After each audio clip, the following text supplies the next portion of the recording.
Nah, tentunya Bapak Ibu sekalian, untuk tindakan hemodialisis itu harus ada aksesnya, harus ada jalurnya. Oleh sebab itu, kita harus paham jalur akses itu apa saja. Seperti tadi yang telah diterangkan oleh Dr. Alex, ada 3, ada Avesan, ada CDL, dan ada Avegraf. Nah, pada kesempatan ini saya akan memaparkan bagaimana cara perawatan kita terhadap ketika akses tersebut. Data akses vaskular di Indonesia menurut data IRR dari tahun 2017 sampai tahun 2018 kita bisa melihat bahwa bertambahnya pasien HD itu sangat banyak ya Bapak Ibu. Untuk arteri vena fistula sendiri 151.526.022 yang sudah terpasang dan selalu mengalami peningkatan. Namun masih ada aksesnya itu yang femoral. Nah, yang femoral ini adalah akses yang langsung ditusuk oleh petugas atau perawat HD langsung ke pembuluh darah Bapak Ibu. Ini harapannya ke depan bagaimana supaya akses tersebut tidak lagi digunakan. Karena memang mengingat resikonya yang sangat tinggi untuk keselamatan pasien. Kemudian rasa nyeri ketika dilakukan penusukan dan butuh pengawasan yang tinggi. Tentunya kita berharap suatu saat setiap rumah sakit bisa membuat suatu kebijakan bahwa untuk penusukan femoral langsung tidak lagi direkomendasikan. Untuk di Primaya Hospital Tangerang, dari kami ada 129 pasien dan 74% diantaranya sudah terpasang Avesan. Tentunya akses vaskular yang kita harapkan itu adalah akses yang benar-benar handal, bebas dari komplikasi, dan akses ini dapat dipakai ketika dialisis sudah ditentukan oleh dokter ginjal kita. Dan sesuai dengan kebutuhan pasien. Artinya, sesuai dengan kebutuhan pasien adalah ketika pasien tersebut tangannya sudah lemah atau misalnya mengalami kelumpuhan. Tentunya untuk pemasangan Simino sudah tidak efektif. Karena untuk Simino bisa dipakai ini memerlukan waktu 4 sampai 6 minggu, kemudian memerlukan suatu pelatihan yang khusus. Tentunya kalau tangan kita sudah lemah, tidak efektif untuk dipasang Simino. Dan yang terbaik adalah nanti yang ditentukan oleh dokternya. Nah, biasanya dia akan memasang CDL yang tunneling, yang bisa dipakai lama atau bahkan lebih dari 1 tahun. Nah, ini akses tim. Siapa saja yang akses tim? Bapak Ibu sekalian maupun dokter dan para tenaga perawat yang pada saat kesempatan ini mengikuti Zoom ini, ternyata dari Kadoki itu akses tim itu adalah adanya perawat HD, kemudian dokter bedah, kemudian dokter ginjal, dan radiologi. Yang berikutnya adalah pasien HD. Nah, jadi untuk mempertahankan survive-nya akses vaskular itu kita harus mempunyai akses tim yang sinergis. Ada kerjasama antara perawat HD dengan dokter bedah, dengan dokter ginjal, radiologi, dan pasien HD. Nah, untuk mencapai tujuan ini tentunya kita harus mempunyai hubungan atau kolaborasi yang sangat baik. Supaya nanti untuk penanganan akses Bapak Ibu sekalian bisa minimal atau hampir tidak ada komplikasi. Nah, untuk perawat sendiri, perawat HD ternyata harus mempunyai kompetensi. Bagaimana dia cara menilai, mengkaji apesan pada pasien, bagaimana perawatannya, bagaimana cara penusukannya, bahkan mengelola komplikasi yang ada pada Simino. Perawat HD juga harus mampu memberikan pendidikan kesehatan mengenai akses vaskular pasien. Para perawat maupun dokter tentunya harus memberikan pendidikan kesehatan. Seperti tadi yang dijelaskan oleh Pak Tony, bahwa setelah ditanyain ini berapa 300 pasien lebih, ternyata masih di bawah 50% loh mereka mengerti apakah itu akses vaskular, bagaimana perawatannya, bagaimana cara mendeteksi dari aksesnya. Tentunya ini merupakan suatu PR kita bersama supaya nanti pasiennya semuanya bisa mengerti dan bagaimana cara perawatannya. Perawat juga melakukan sesuai dengan kompetensinya. Kemudian perawat juga harus bertanggung jawab, melaporkan dan membuat dokumentasi. Dokumentasi ini bagaimana dari hasil pengkajian. Ketika pasien HD kita datang ke unit kita kaji. Apa yang kita kaji, kita tuliskan, dilaporkan, dan didokumentasikan supaya kita bisa memonitoring dari hasil pengkajian kita. Dan kemudian kita mempunyai tanggung jawab. Tanggung jawabnya apa? Melakukan kolaborasi dengan tim. Seperti yang saya kemukakan tadi di awal, ada tim daripada perawat HD, kemudian dokter bedah, dokter ginjal, dokter radiologi, dan pasien HD. Jadi satu tim untuk mengelola akses vaskular pasien-pasien kita. Nah, kita sekarang membahas bagaimana perawatan dengan CDL yang terpasang pada Bapak Ibu sekalian. Saya yakin mungkin masih banyak di antara Bapak Ibu sekalian yang masih terpasang CDL. Nah, ingat Bapak Ibu bahwa CDL ini digunakan hanya untuk HD. Tidak diperbolehkan untuk mengambil sampel darah dan tidak diperbolehkan untuk memasukkan obat. Jadi syarat utama adalah hanya untuk tindakan HD. Kemudian kita mengontrol infeksi dari CPC-nya, CDL-nya. Nah, yang mengontrol siapa? Yang mengontrol adalah ada perawat HD, ada pasien, dan bahkan harus kita ikut sertakan keluarga. Dan kemudian untuk selalu memperhatikan prinsip-prinsip apa saja untuk merawat CDL Bapak Ibu sekalian. Seperti kita ketahui bahwa CDL itu sangat tinggi resikonya untuk terinfeksi. Nah, ini yang merupakan tanggung jawab kita sama-sama. Perawat mempunyai tanggung jawab untuk melaksanakan sesuai dengan SPO, yang mana teknik aseptik, bahkan untuk peralatan yang ada di ruangan HD, baik dari bednya, dari kursi, dari mesin, dari troli tindakan itu sudah harus bersih, harus aseptik. Kemudian bagaimana perawat itu melakukan pengkajian apakah ada di bagian tusukan CDL apakah ada tanda-tanda infeksi tentunya. Dan itu juga harus tercatat, harus terlapor bagaimana kondisi exercise atau bekas tusukan yang terpasang CDL. Kemudian bagaimana suhunya, bagaimana balutannya, kemudian bagaimana kita perawat-perawat bisa mengelola penanganan atau penanggulangan infeksi di unit kita masing-masing. Tentunya dengan memakai APD. Kemudian lalu kita mengenali, setelah kita mengenali, mengkaji, dokumentasikan, baru kita laporkan ketika ada masalah yang terjadi pada pasien kita. Kemudian pendidikan pasien. Nah, ini adalah tugas kita, tugas perawat bagaimana kita menyampaikan edukasi pendidikan ke pasien-pasien kita. Yang pertama tentunya pasien kita harus menjaga kebersihan tubuhnya. Kemudian memakai pakaian yang bersih dan hindari Bapak Ibu pakaian yang ketat. Kemudian pasien juga harus bisa mengenali tanda-tanda infeksi.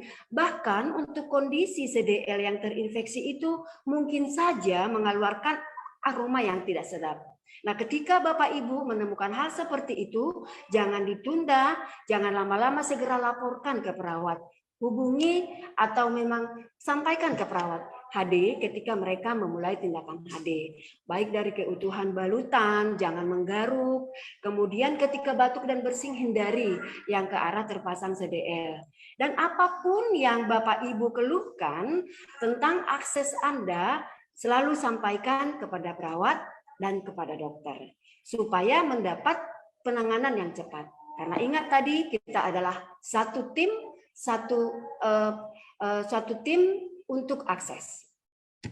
Nah, kemudian ini nih pasien merasakan ada kemerahan, terus ada cairan yang keluar, kemudian suhu tubuhnya tinggi atau menggigil.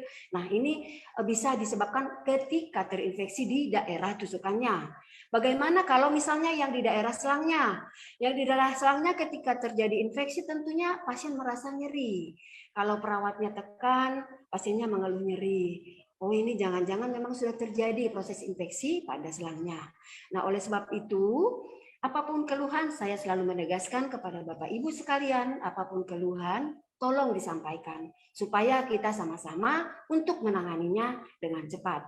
Nah, untuk perawat seperti apa? Selain tadi melakukan tindakan yang aseptik, tentunya menghindari kontaminasi pada saat kita memulai HD, pada saat durang THD, dan pada saat HD terkoneksi dan pada saat selesai HD.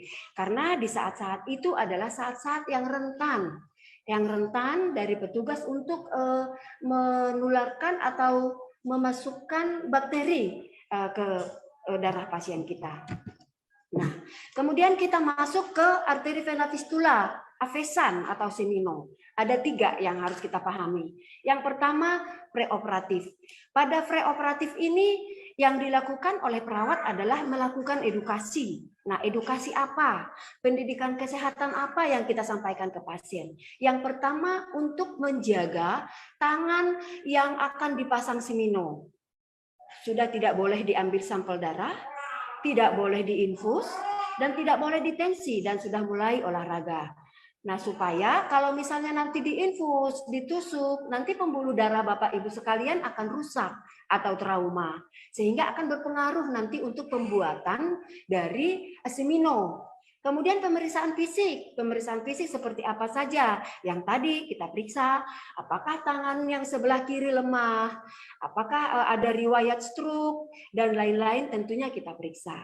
Nah, kemudian pada preoperasi ada juga pemeriksaan fisik dan perawatan, yang mana pemeriksaan fisik ini harus diketahui oleh perawat dan pasien. Contoh, misalnya Bapak Ibu sekalian habis dioperasi tentunya harus dimonitor. Harus dilihat apakah ada perdarahan, apakah ada darah yang keluar dari bekas operasi, apakah ada pembengkakan tentunya di sepanjang tangan yang dioperasi. Nah, ini setelah operasi yang bisa disampaikan adalah perawatannya untuk Bapak Ibu sekalian yang baru terpasang semino, tentunya bisa dengan meremas bola. Bisa dengan memakaikan flare seperti yang ada di gambar. Berapa kali? Oh, selama 10 menit kita melakukan latihan. Berapa kali dalam sehari? 6 kali dalam sehari. Nah, tentunya dengan melakukan perawatan ini diharapkan untuk proses maturnya semino cepat berjalan dengan baik. Kemudian, aduh ini kan lagi pandemi, tidak bisa misalnya ke supermarket untuk mencari bola. Nah, ada jalan keluarnya. Contoh, ada jepitan baju di rumah, bisa digunakan, dijepit, berkali-kali dijepit, tapi pakai tekanan ya Bapak Ibu. Ini bisa berulang selama 5 menit dan 6 kali dalam sehari. Ini efektifnya untuk semino yang dipasang pada lengan bagian bawah. Kemudian, aduh, susah juga nyari penjepit baju. Bisa Bapak Ibu, dengan cara menekan jari secara bergantian dengan tekanan. Sama, berulang selama 5 menit, 6 kali dalam sehari. Nah, bagaimana dengan kalau posisi seminonya ada di lengan bagian atas? Nah, tentunya ini yang lebih efektif gerakannya. Dan bebannya itu maksimal 3 kilo. Nah, bisa seperti diikuti dengan gambar, ke bawah, ke atas, ke bawah, ke atas gerakannya. Dan selama 10 menit ini dan 6 kali dalam sehari. Ingat, ini juga sama, ini untuk semino yang terpasang pada lengan atas. Untuk perawatannya, nah kalau tadi sebelum operasi, sesudah operasi, nah ini perawatan untuk jangka panjangnya, supaya semino Bapak Ibu, apesan Bapak Ibu bisa tidak menimbulkan komplikasi atau survive, bertahan lama. Harapannya kita kan sekali dibuat semino bisa terus-terusan itu dipakai, gitu ya. Pada saat kanulasi. Pada saat kanulasi ini adalah pada saat perawat akan melakukan penusukan. Nah, tentunya diingat Bapak Ibu harus cuci tangan dulu, dibersihkan di bagian seminonya. Makanya seperti di unit kami ada di setiap tempat tidur dipasang supaya pasien tidak harus cari-cari atau cari wastafel dulu buat cuci tangan. Tapi bisa dengan yang ada tersedia di tempat tidur masing-masing bisa disiapkan untuk melakukan pembersihan tangan. Nah, ada tekniknya. Tekniknya ini adalah Ini butuh kerjasama juga dari perawat maupun pasien. Kerjasamanya seperti apa? Yang pertama adalah tekniknya ternyata ada 3 untuk penusukan itu. Yang pertama adalah rope ladder. Ini adalah yang terbaik, yang terbagus, sangat minimal komplikasinya. Namun penggunaannya dari data Kadoki itu hanya 28,9% yang menggunakan ini. Ya, yang menggunakan ini. Artinya tusukannya selalu berpindah-pindah di area sepanjang vena aliran darah dari dekat anastomose 3 cm ya Bapak Ibu sekalian.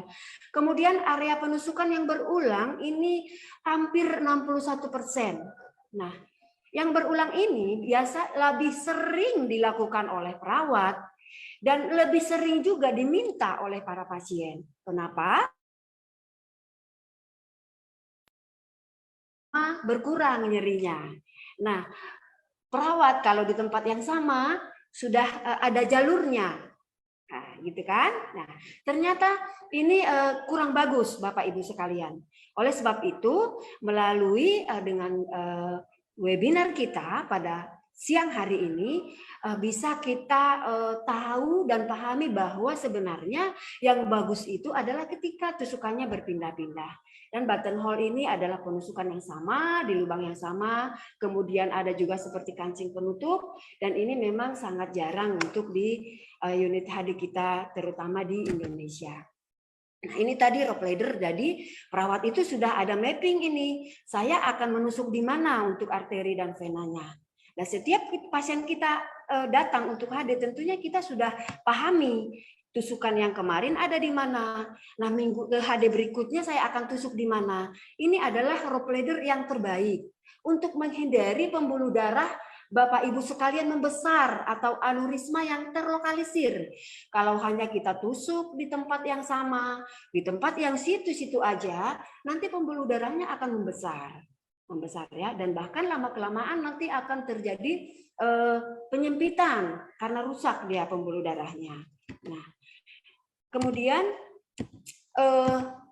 pada saat treatment, nah pada saat HD tentunya apa yang harus dimonitor? Kita harus memonitor posisi tangan pasien kita, kemudian fiksasinya, plesternya benar atau tidak, jangan sampai copot, jangan sampai terlepas jarumnya akan mengakibatkan darahnya terbuang.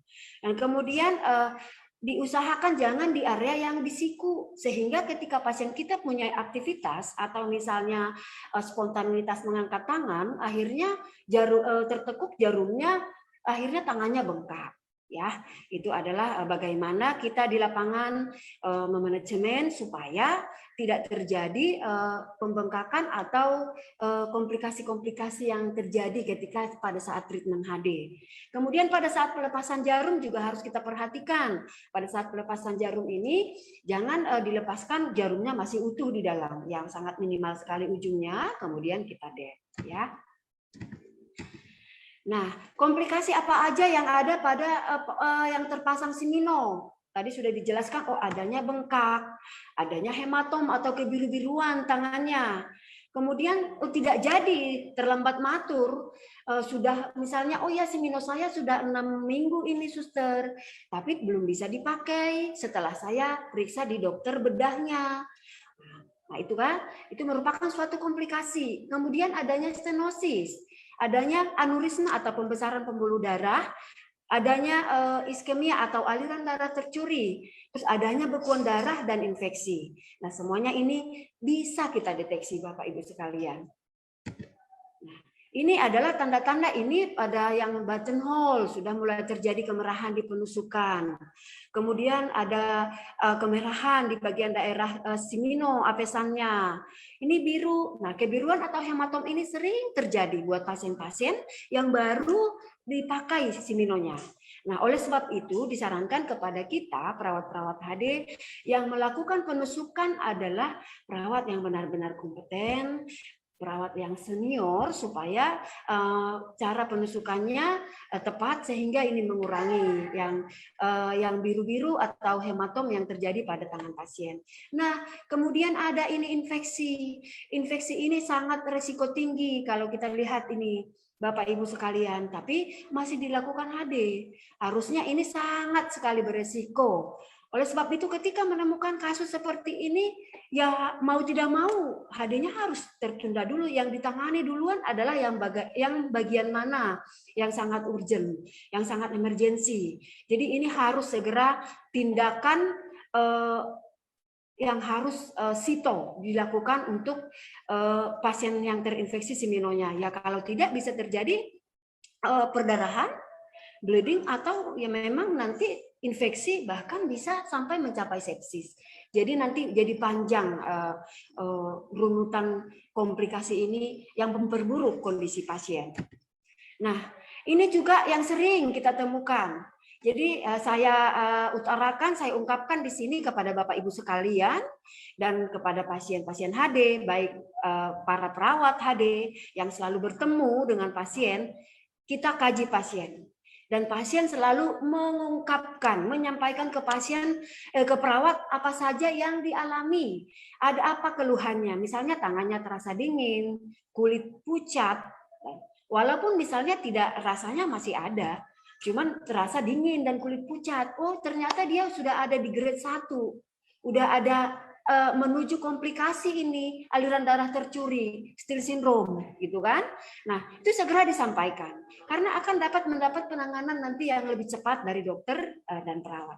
Kemudian kehilangan rasa, nyeri saat HD dan olahraga. Ada beberapa kasus memang, misalnya pasien kita disampaikan bahwa suster, tangan saya ini kenapa ya yang terpasang Simino ketika saya HD nyeri, ketika saya olahraga nyeri. Tapi kalau tidak HD dan tidak olahraga, tangan saya tidak apa-apa. Nah, jangan dibiarkan, jangan didiamkan bahwa ini sudah memang ada tanda dan gejala Still syndrome atau aliran darah tercuri. Ya, kemudian dia di tahap ketiga pada tangan istirahat saja, tidak HD tangan saya nyeri yang ada Siminonya, tidak olahraga juga nyeri. Nah, tentunya ini di grade 3 ini sudah nanti mendapatkan penanganan yang khusus nantinya. Bahkan kalau di grade 4 bisa sampai Bapak Ibu sekalian kehilangan jari-jarinya kalau sudah sampai nefrotik atau aliran darahnya sudah tidak ada lagi sampai ke ujung jari Bapak Ibu. Jadi diingat apapun keluhannya harus disampaikan. Dan apapun yang akan tindakan yang kita lakukan sebagai perawat, tetap lakukan deteksi dini, tetap lakukan pengkajian supaya bisa kita tahu sudah ada komplikasi atau belum untuk akses vaskular pasien kita. Nah, ini terjadi pada pasien yang terjadi stenosis, penyempitan pembuluh darah. Jadi gampang Bapak Ibu, dengan melihat saja kita sudah tahu, oh ini tidak normal. Bandingkan saja dengan tangan yang terpasang Simino dan dengan yang tidak. Nah, ketika kita menemukan seperti ini, jangan dilama-lamakan, langsung konsulkan supaya mendapat penanganan khusus. Nah, begitu juga dengan di bagian ini, di bagian leher, oh ternyata pembuluh darahnya membesar. Ini harus kita periksa. Harus diperiksa oleh perawat dan harus tahu juga pasiennya. Ini adalah aneurisma atau pembesaran pembuluh darah. Nah, tadi ini kalau sudah ada kehitaman pada kita perawat jangan ditusuk. Ini sangat berakibat fatal, bisa terjadi perdarahan atau bleeding nanti buat pasiennya bahkan sampai ruptur. Nah, ini pasien-pasien kita yang terpasang Simino kalau sudah kulitnya tipis, kemudian mengkilat, jangan coba-coba kita tusuk. Nah, segera konsulkan supaya mendapat penanganan yang khusus. Kemudian ini, kalau ini adalah aneurisma yang masih stabil dia, yang masih bisa kita pakai. Nah, penyebabnya salah satunya bisa seperti yang tadi, perawat hanya menusuk di satu lokasi berulang selama bertahun-tahun, akhirnya pembuluh darahnya membesar. Jadi tadi seperti yang telah dijelaskan tadi, harus ada, kita adalah satu tim, ada kerjasama dari perawat, ada kerjasama dari pasien, bahwa nanti ketika dipindahkan tusukannya, Bapak Ibu sekalian ya harus mau untuk kebaikan dan untuk survive-nya, bertahannya akses vaskular Bapak Ibu sekalian. Nah, ini adalah monitoring yang harus kita lakukan. Monitoring ini kita lakukan dilakukan oleh perawat. Dengan cara apa? Dengan cara pengkajian, pemeriksaan fisik. Nah, ini kita bisa memonitoring. Tentunya banyak cara, seperti yang judulnya tadi, waktunya 30 detik kita bisa deteksi. Bisa Bapak Ibu. Nanti akan saya jelaskan bagaimana kita 10 detik bisa melihat, bisa meraba, dan bisa mendengarkan. Dengan yang 3 hal yang kita lakukan ini, kita harapkan bahwa kita sudah bisa memonitoring kondisi dari akses kita. Siapa yang bisa melakukan? Yang bisa melakukan perawat HD dan pasien HD. Itu tidak bisa terpisahkan. Kemudian salah satu caranya adalah nanti ada video yang akan diputarkan, namanya arm elevation test. Artinya tangan hanya yang terpasang Simino hanya diangkat nanti. Jadi buat Bapak Ibu yang ikut di acara Juminar ini, silahkan ya semuanya mengangkat tangannya yang terpasang Simino, kemudian lebih tinggi dari jantung. Ayo, semuanya kita bisa sama-sama mencoba. Nah, nanti dengan cara komplikasi yang dengan cara melihat, meraba, dan mendengarkan. Nah, tanda-tanda infeksi tentunya bisa tadi seperti dijelaskan, saya bisa melihat tanda infeksi, kebiruan, Still syndrome atau jaring aliran darah yang tercuri, pembesaran pembuluh darah, dan arm elevation test. Arm elevation test ini bisa dilakukan oleh Bapak Ibu di rumah. Bisa juga dilakukan oleh perawat ketika akan memulai tindakan HD. Ya, ini untuk apa arm elevation test ini? Kita bisa melihat ada penyumbatan, ada penyempitan nggak, atau stenosis di aliran darah pasien yang outflow. Baik. Ini adalah video yang bisa dilakukan oleh Bapak Ibu sekalian. Melakukan pemeriksaan arm elevation test ini untuk mengetahui ada tidaknya sumbatan atau penyempitan pada pembuluh darah. Kita lihat ke siminonya, kita lihat di sini ada anastomose atau tempat operasi untuk penyambungan pembuluh darahnya. Kemudian yang ini adalah area inlet, kemudian yang ini area outlet. Nah, kita akan melihat di sini ada gembungan. Ini akan kempes ketika kita mengangkat tangan lebih tinggi dari jantung. Nah, coba kita angkat ya Pak ya. Nah, nih kempes. Ini menandakan bahwa aliran darah menuju jantung itu tidak ada sumbatan atau tidak ada bekuan. Nah, ketika kita turunkan kembali lebih rendah dari jantung, dia akan kembali menggembung seperti ini.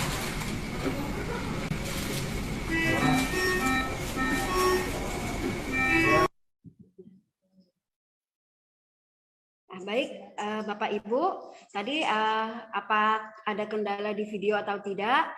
Yang penting tadi saya sudah menjelaskan bahwa sekarang Bapak Ibu semua yang mengikuti Zoom ini coba diangkat dulu akses tangannya yang terpasang akses, diangkat lebih tinggi dari jantung. Nah, ketika aliran darahnya itu, pembuluh darahnya itu mengecil seperti video yang tadi, berarti tidak ada penyumbatan di aliran darah yang akan masuk ke jantung.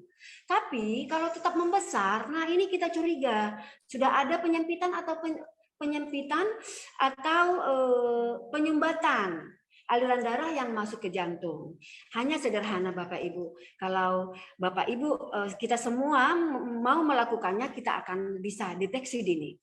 Nah, kemudian nanti saya akan membawakan atau mengajarkan Bapak Ibu sekalian bagaimana kita menilai untuk denyutnya, bagaimana dengan trilnya. Nah, ini kita tahu nanti dengan denyut, dengan trill kita tahu fistula saya, simino saya apakah dalam keadaan baik atau memang sudah terjadi komplikasi. Ini memang ini sangat disarankan buat perawat secara detail bagaimana kita cara untuk mengkaji, melakukan dengan penekanan satu jari telunjuk, kita tekan pembuluh darah pasien kita di atas 3 cm dari anastomoses. Nah, ketika kita yang normal itu adalah dia sangat lembut dan teratur. Ketika kita tekan, jadi pulsnya itu, denyutnya itu teratur. Nah, ketika kita menemukan denyutnya sangat kencang, ini atau misalnya kita raba saja udah sangat kencang sekali, gitu ya. Nah, ini kita harus curiga, oh jangan-jangan sudah terjadi penyempitan, terjadi penyumbatan di aliran darahnya. Nah, sebaliknya ketika kita melakukan denyutnya sangat lemah, bahkan hampir tidak teraba, oh jangan-jangan memang di daerah inflow-nya sudah terjadi penyempitan atau penyumbatan pembuluh darah. Nah, dengan cara itu kita bisa mendeteksi. Kemudian dengan trill atau getaran. Nah, dengan getaran seperti apa kita bisa melakukan mendeteksinya? Letakkan jari kita di atas pembuluh darah. Ya, Bapak Ibu bisa langsung mempraktekkan di rumah. Pada saat ini, letakkan di pembuluh darah di atas anastomose atau bekas operasi. Nah, coba dirasakan bagaimana trilnya, bagaimana getarannya. Nah, yang normal itu adalah dia teratur dan sangat lembut ya ketika kita pegang. Nah, kalau yang normalnya seperti kalau yang tidak normal seperti apa?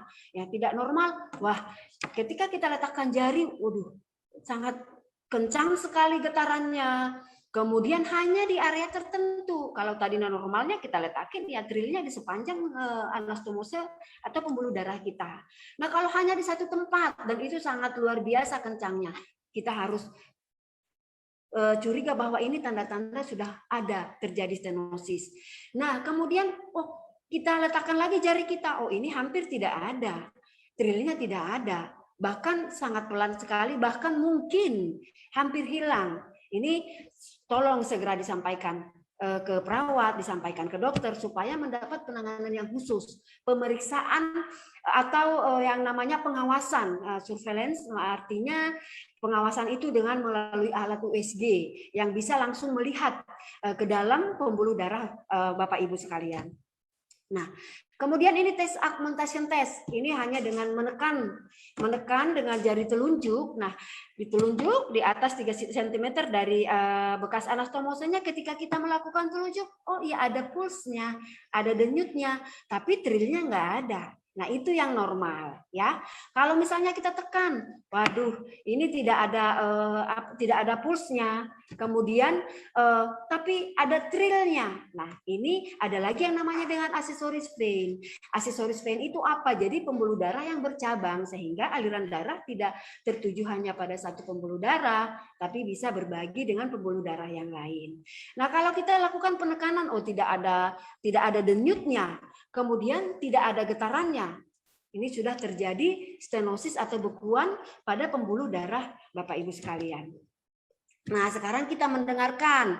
Nah, kalau dari kami, dari tenaga medis, perawat, mendengarkan itu bisa melalui stetoskop.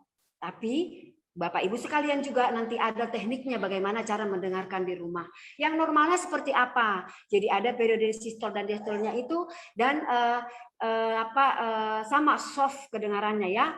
Nah, ketika didengar sangat kencang banget suaranya.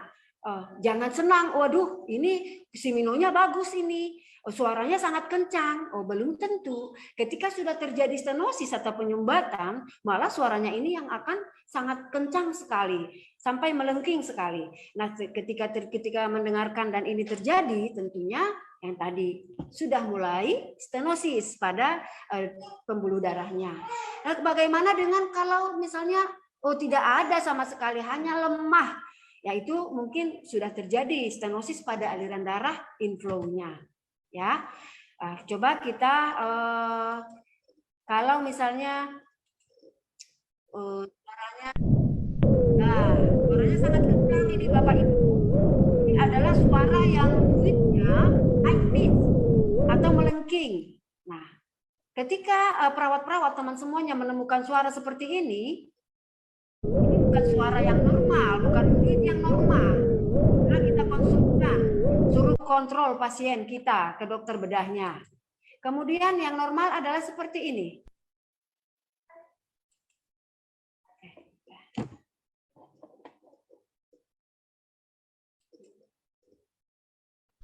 Ya, sangat teratur dan dia sangat lembut kedengarannya. Ada sistol dan ada diastolnya ketika misalnya kita dengar ya. Yang berikutnya adalah AV-graph. Seperti tadi yang dijelaskan, di Indonesia sendiri masih sedikit yang memakai akses AV-graph dan komplikasinya sangat banyak sekali.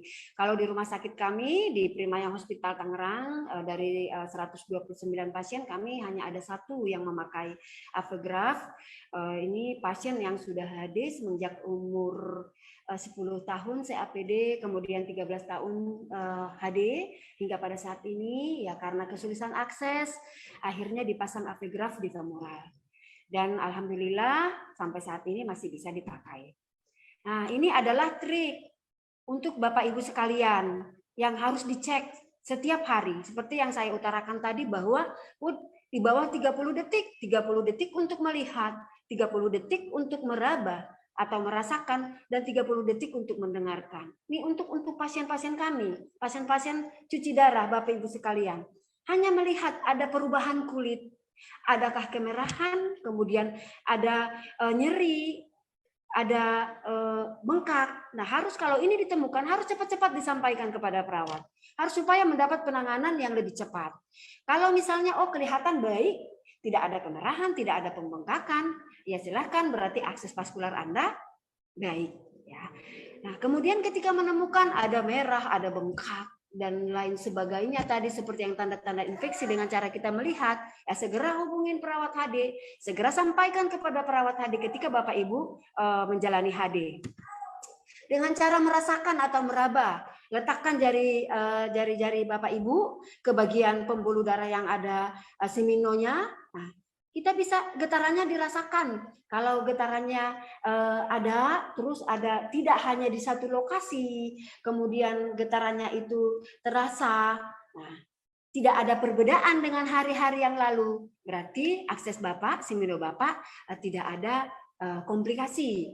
Nah, kemudian dengan pulsnya yang tadi dengan satu jari kita tekan denyutnya. Bagaimana dengan denyutnya? Kalau memang denyutnya sangat kencang luar biasa, belum tentu itu suatu yang baik ya. Karena mungkin karena sudah terjadi penyempitan bisa saja denyutnya semakin kencang. Nah, kalau misalnya dari hari ketika kita cek sehari sebelumnya atau hari sebelumnya tidak ada perubahan, tentunya akses Bapak Ibu sekalian dalam keadaan aman. Nah, ketika ada perubahan yang tadi makin kencang atau makin melambat atau sama sekali tidak teraba, segera laporkan ke unit, laporkan ke perawat HD supaya mendapatkan penanganan yang lebih baik dan cepat. Ya, ini dengan mendengarkan, kalau tadi petugas dari kesehatan, perawat HD maupun dokter mendengarkan melalui stetoskop. Kalau Bapak Ibu sekalian bagaimana caranya? Dekatkan tangan ke telinga Bapak Ibu sekalian, nah didengarkan suaranya seperti apa. Kalau suaranya sama dengan hari-hari sebelumnya, tidak ada perubahan, berarti avesan Bapak Ibu sekalian aman. Tapi ketika didengarkan makin kencang kok beda dengan hari yang lalu. Kemudian semakin didengarkan suaranya semakin kencang, bahkan beda dengan hari sebelumnya. Sampaikan ke perawat HD, sampaikan keluhannya apa. Kemudian ada juga ketika didengarkan, sudah tidak terdengar sama sekali suaranya. Atau bahkan biasanya tuh pasien-pasien akan bercerita di malam hari, sewaktu tidur, kita bisa mendengarkan suaranya seperti deburan ombak. Ya, betul. Tapi bukan hanya suaranya itu saja yang didengarkan, tapi harus tahu ada perubahan tidak dengan suara itu. Ketika ada perubahan dibanding dengan hari-hari sebelumnya, harus waspada. Apakah terjadi komplikasi? Sevi, maaf, mungkin bisa agak dipercepat sedikit soalnya kita durasi ini. Oh iya Ibu, ini udah selesai ya. Oke, siap. Terima kasih. Dan itu adalah bahwa kesimpulannya untuk kita semua yang satu tim tadi, satu akses, bahwa deteksi dini dapat dilakukan dengan kurang dari 30 menit. Dengan cara melihat, dengan cara melaba, dan dengan cara auskultasi.